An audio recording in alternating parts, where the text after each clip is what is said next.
Good morning, everybody. Today is Buy or Invest. This time around, we have Quintessential Quintuplets Season 2 or Volume 2.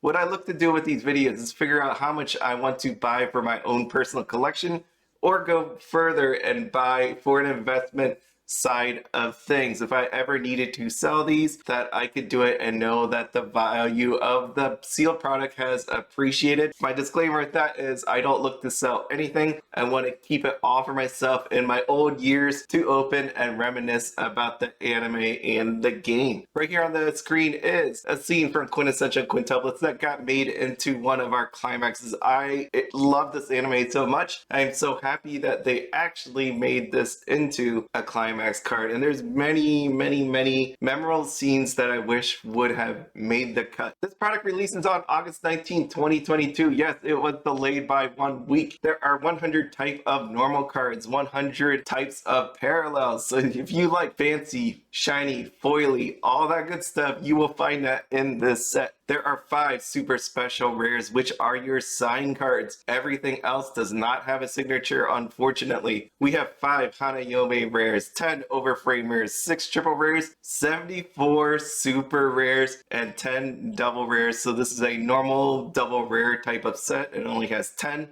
Inside of the Japanese case or carton, whatever you want to call it, we have 1 SSP, 1 Hanazawa rare, and 2 OFR. We have the 5 signatures from all 5 ladies. There is no trial deck this time around. This set does have a tournament store assist PR pack. There will be 1 card out of 10 inside of a PR pack. There are going to be 2 ways of getting this. You could either buy Quintessential Quintuplets 1 or Quintessential Quintuplets 2. It says 8 packs is all you need to actually get one. So if you buy 1 booster box, you should be getting 2 of these. If you want these without having to pay the extra, find a store that hosts tournaments and get it from there. Now we have our SSP and Climax combo to go with. Interesting enough, Ichika, her Climax combo parallel is a triple rare. All the other girls have OFRs. I tried to figure out why that happened. I couldn't figure out. Maybe the card looks better that's on the OFR that they selected, but they didn't put it with this combo. Now this Nino, you will be seeing a lot of this lady if you play against the meta deck. So if you hate Nino, you're gonna hate her even more if you're playing against her. If you love Nino and you're playing with her, I think you're gonna have a really fun time. As a huge fan of Miku, I was so happy that they chose this scene for the climax combo. This made sense to me. Anybody that loves Miku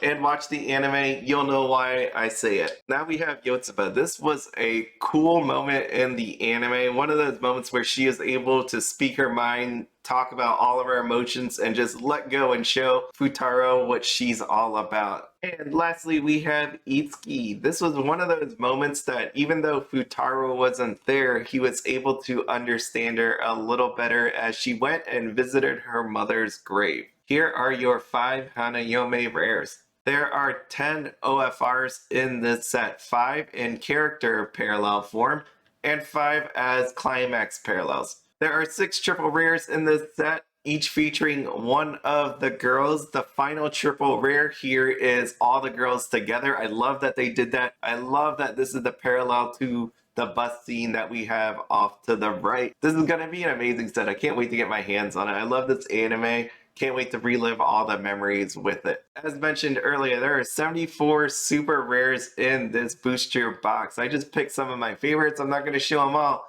What we got here is Ichika flashing a wink. We got Chef Nino over there working hard. We got Miku looking at underwear that she was not expecting. We have Yotsuba looking all catty. We got Itsuki doing what she does best, judging food. And there is actually a Futaro SR as well. For the fans of lewd cards, we do have some of that in here as well. Them in towels or taking a bath. As we always do, I take a look at the anime following from each set just to make sure the IP is popular. Quintessential Quintuplets is definitely popular. This is season 1 here.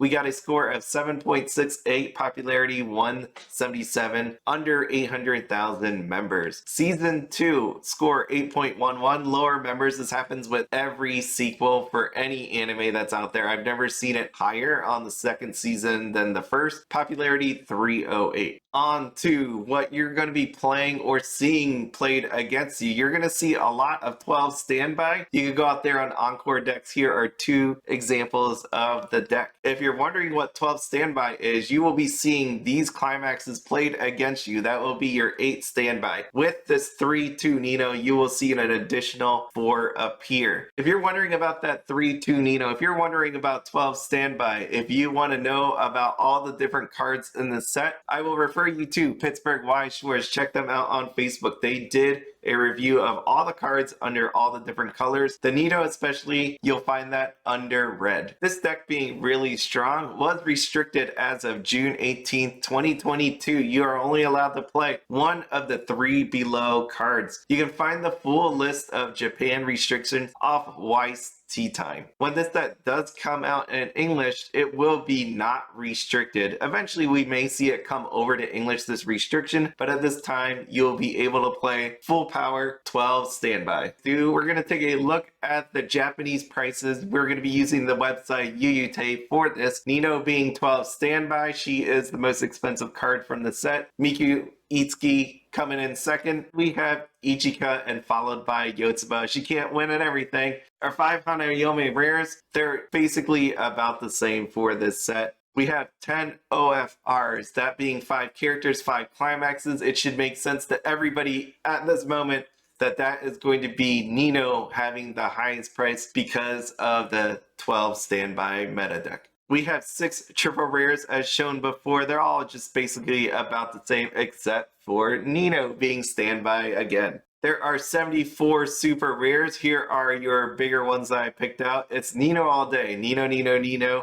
That's the card you're going to be seeing. If you haven't picked up on that pattern, Nino is what you're going to want to be seeing pulled because you can use that for a deck, or if you're looking to sell, that's the one you're going to want. As I just get done saying Nino, Nino, Nino, you're going to want Ichika as well for the double rares. You can see Ichika is actually the most expensive double rare from the set, followed by Nino. Here are some of the PR cards. I want to just point out the big one of the PRs that you will be finding is your Tournament Assist PR packs. You can see the foiled ones with the names on there. Those are the most expensive out of this set. Nino, not surprisingly, is going to be your highest one. This was a no-brainer for me. This is anime all the way, meta strength all the way. This is going to be an amazing set. So in summary, let's just talk about what happened here. There are 5 waifus in this set, which means everybody has a different preference. I know some characters are a little more strongly followed than others, but when you have the ability to pick up 5 different ones, that gives people options on what to buy. That helps with supply. The playability and strong IP, that is part short-term, part long-term. What we've seen with play sets, I've done a video on it about how playability and strong IP are needed in this time where we almost feel like having infinite supply. When you have the playability side, it soaks up a bunch of the cards. At the same time, with the strong IP, that helps carry it for the long term. Keep in mind that if it does really well, there is a possible reprint that could come down the way. This is a meta deck, which eventually got restricted for Japan, which more than likely I feel will get restricted in English. I don't like the whole mechanic that cards can turn into triggers. In this case, that would be standby. 6 cards with guys on it does definitely help this out. That is not the main focus of the set. We are looking at the girls. Quintessential's movie set is coming out in Japan. Because of what we've seen with reprints, when a subsequent set comes out, they can always reprint the sets before if you are looking in the long term, because you may have thought you dodged the reprint when the set first comes out, but if a subsequent set comes out like the movie set, there's always that door open that this will be reprinted. SSPs are the only signs. Nino was really expensive, but what happens if you don't pull a Nino? What happens if you pull a Yotsuba? What happens if you pull not a good OFR? You're not going to be doing as well as you could be if you just pull a bunch of Ninos and the Ichika double rare. I love this anime. I'm going to buy a bunch of them. I think this is one of those great long-term holds. Do keep in mind about reprints like I've said. Other than that, this should be an awesome release. As always, have fun, be happy, and don't spend anything outside of your budget. Have a good one.